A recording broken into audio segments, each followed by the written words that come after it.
اعوذ باللہ من الشیطان الرجیم، بسم اللہ الرحمن الرحیم۔ السلام علیکم ورحمۃ اللہ۔ آج کی آیت سورۃ حجرات کی آیت نمبر 11 ہے۔ اللہ رب العزت نے فرمایا، اے لوگوں جو ایمان لائے ہو، یعنی تم ایمان لے آئے ہو تو تمہارے ایمان کا یہ تقاضا ہے کہ اللہ تعالیٰ کے احکامات پر عمل کرو۔ اللہ تعالیٰ نے اس آیت میں 3 حکم دیے ہیں۔ اس میں سب سے پہلا حکم یہ کہ کوئی قوم کسی دوسرے کا مذاق نہ اڑائے، ہو سکتا ہے کہ وہ ان سے بہتر ہوں۔ اللہ رب العزت نے مذاق اڑانے سے منع کیا۔ اس آیت کے کئی شان نزول ہیں، اس میں سے ایک یہ ہے کہ یہ آیت وفد تمیم کے بارے میں نازل ہوئی۔ وفد تمیم ایک ایسا گروہ تھا جو غریب صحابہ کا مذاق اڑایا کرتا تھا۔ ان صحابہ میں سیدنا عمار، خباب ابن فہیر، بلال، صہیب، سلمان فارسی وغیرہ شامل ہیں۔ تو یہ جو وفد تھا ان کا مذاق اڑاتا ان کے بسیدہ حال ہونے کی وجہ سے، تو اس پر اللہ رب العزت نے یہ آیت نازل کی کہ تم میں سے کوئی کسی دوسرے کا مذاق نہ اڑائے، ہو سکتا ہے کہ وہ ان سے بہتر ہوں۔ یعنی جس کو تم ظاہری طور پر ان کے بسیدہ حال ہونے کی وجہ سے تم ان کا مذاق اڑاتے ہو، تو ہو سکتا ہے کہ ان کا تقویٰ جو ہے تم سے 1000 گنا زیادہ ہو، وہ اللہ تعالیٰ کے نزدیک تم سے زیادہ بہتر ہوں۔ پھر آگے فرمایا، اور نہ عورتیں ایک دوسرے کا مذاق اڑائیں، ہو سکتا ہے کہ وہ ان سے بہتر ہوں۔ عورتوں کو یہاں خاص طور پر اس لیے حکم دیا گیا کیونکہ مذاق اڑانے والی جو عادت ہے وہ عورتوں میں کمپیریٹیولی زیادہ ہوتی ہے، وہ ایک دوسرے کا زیادہ مذاق اڑاتی ہیں۔ اللہ رب العزت نے فرمایا کہ عورتیں بھی ایک دوسرے کا مذاق نہ اڑائیں۔ رسول اللہ صلی اللہ علیہ وسلم نے فرمایا، کسی شخص کے لیے اتنی ہی برائی کافی ہے کہ وہ اپنے بھائی کو حقیر جانے۔ ہم کسی کا مذاق اسی وقت اڑاتے ہیں جب ہم کسی کو حقیر سمجھ رہے ہوتے ہیں، خود سے کم تر سمجھتے ہیں اور اپنے آپ کو برتر سمجھتے ہیں، تکبر میں آ کر ہم کسی کا مذاق اڑاتے ہیں۔ رسول اللہ صلی اللہ علیہ وسلم نے فرمایا، تکبر یہ ہے کہ حق کو ٹھکرایا جائے اور لوگوں کو ذلیل و خوار سمجھا جائے۔ تو کسی کا مذاق نہیں اڑانا انشاءاللہ۔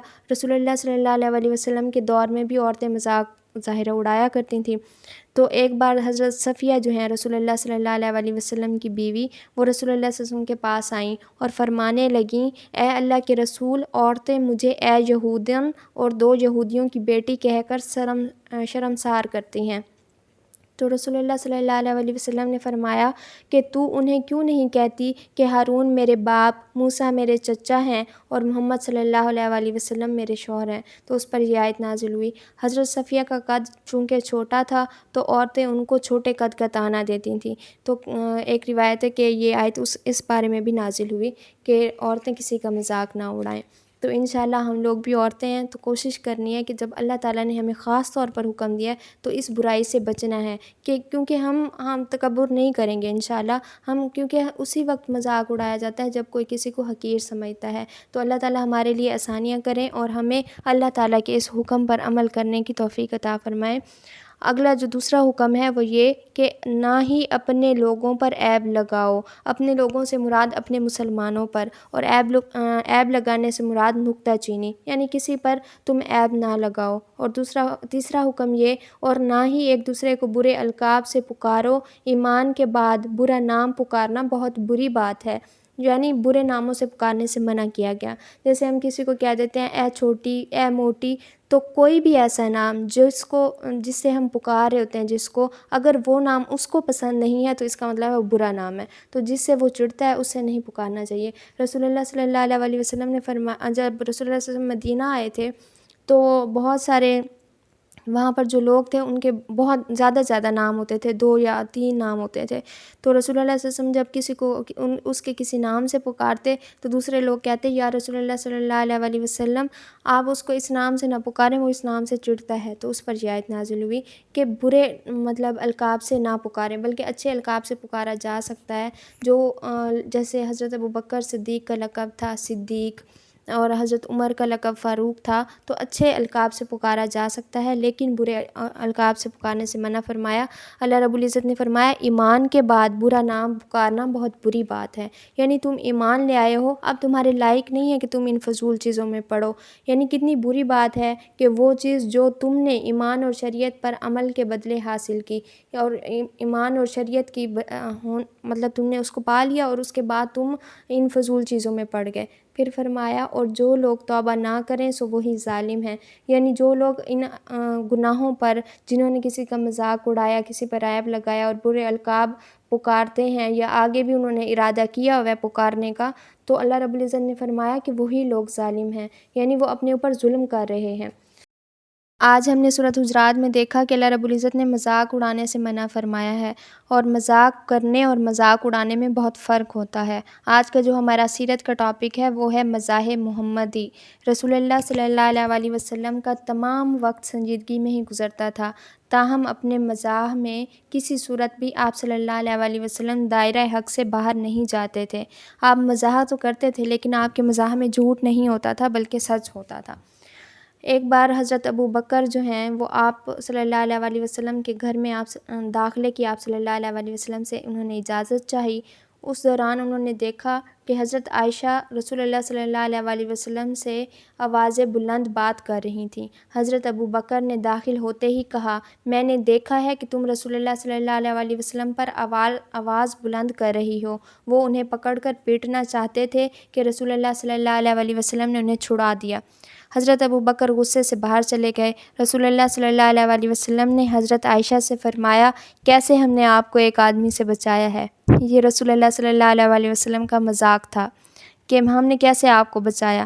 پھر کچھ دن بعد جب حضرت ابو بکر ان کے گھر آئے تو دیکھا کہ میاں بیوی میں صلح ہو گئی ہے، لہٰذا ان سے کہا، آپ دونوں مجھے اپنی صلح میں بھی شامل کرو جیسے مجھے اپنے جھگڑے میں شامل کیا تھا۔ تو رسول اللہ صلی اللہ علیہ وسلم نے فرمایا، ہم نے آپ کو اپنی صلح میں شریک کیا۔ یہ ابو داؤد کی روایت ہے۔ رسول اللہ صلی اللہ علیہ وسلم کے پاس ایک دفعہ ایک بڑھیا آئی اور وہ کہنے لگی کہ یا رسول اللہ صلی اللہ علیہ وسلم، میرے حق میں دعا فرمائیے کہ اللہ مجھے جنت میں داخل کر دے۔ آپ صلی اللہ علیہ وسلم نے فرمایا، اے فلاں کی ماں، بوڑھی عورت جنت میں داخل نہیں ہوگی۔ تو جب آپ صلی اللہ علیہ وسلم نے یہ کہا تو وہ بڑھیا روتی ہوئی واپس ہوئی، تو آپ صلی اللہ علیہ وسلم نے فرمایا، اسے کہو کہ وہ بڑھاپے کی حالت میں داخل نہیں ہوگی، کیونکہ اللہ تعالیٰ فرماتے ہیں، بلا شبہ ہم نے حوروں کو خاص انداز میں پیدا کیا اور انہیں کنوار بنایا اور دلربا ہم عمر ہیں، یعنی جوان ہو کر وہ جنت میں داخل ہوگی۔ تو یہ رسول اللہ صلی اللہ علیہ وسلم نے حق بات کی تھی کہ بوڑھے وہاں پر داخل نہیں ہوں گے، وہ جوان ہو کر داخل ہوں گے۔ ایک اور عورت رسول اللہ صلی اللہ علیہ وسلم کی خدمت میں حاضر ہو کر اپنے شوہر کا دریافت کرنے لگی۔ آپ صلی اللہ علیہ وسلم نے اس سے فرمایا، تیرا خاوند وہ ہے جس کی آنکھ میں سفیدی ہے؟ تو عورت نے رونا شروع کر دیا۔ وہ یہ سمجھی کہ اس کے خاوند اندھا ہو گیا ہے۔ بعد میں اسے معلوم ہوا کہ ہر آنکھ میں سفیدی ہوتی ہے۔ تو اس عورت سے بھی آپ صلی اللہ علیہ وسلم نے بڑھیا جیسا مذاق کیا۔ سچ بات تو یہ ہے کہ آپ صلی اللہ علیہ وسلم مزاح میں بھی حق ہی کہتے۔ حضرت ابو ہریرہ نے فرمایا کہ صحابہ کرام نے عرض کیا، یا رسول اللہ صلی اللہ علیہ وسلم، آپ صلی اللہ علیہ وسلم ہم سے مزاح کرتے ہیں۔ آپ صلی اللہ علیہ وسلم نے فرمایا، میں حق کے سوا کچھ نہیں کہتا۔ یہ ترمذی کی روایت ہے۔ تو رسول اللہ صلی اللہ علیہ وسلم مزاح کرتے تھے، مذاق اڑاتے نہیں تھے۔ مذاق وہ ہوتا ہے جو حق بات ہو۔ ہم پورا ٹائم سارا کا سارا جو ہمارا جھوٹ، ہم ساری سٹوری جھوٹ سنا کے اینڈ میں ہم کہتے ہیں ہم نے تو مذاق کیا تھا۔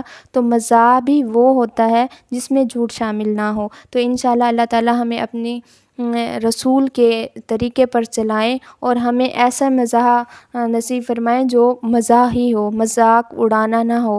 اللہ تعالیٰ ہمیں ان تمام حکموں پر عمل کرنے کی توفیق عطا فرمائے جو ہم نے سورۃ حجرات میں دیکھے، اور اللہ تعالیٰ ہمیں اس سیرت پر عمل کرنے کی توفیق عطا فرمائیں تاکہ ہم رسول اللہ صلی اللہ علیہ وسلم سے جب قیامت کے دن ملیں تو ہم ان سے یہ کہنے کے ہوں کہ یا رسول اللہ صلی اللہ علیہ وسلم، ہم آپ کی سنت کے فالورز تھے، ہم آپ کی سنت پر عمل کرنے والے تھے۔ اللہ تعالیٰ ہم سب کے لیے آسانیاں کریں۔ السلام علیکم ورحمۃ اللہ۔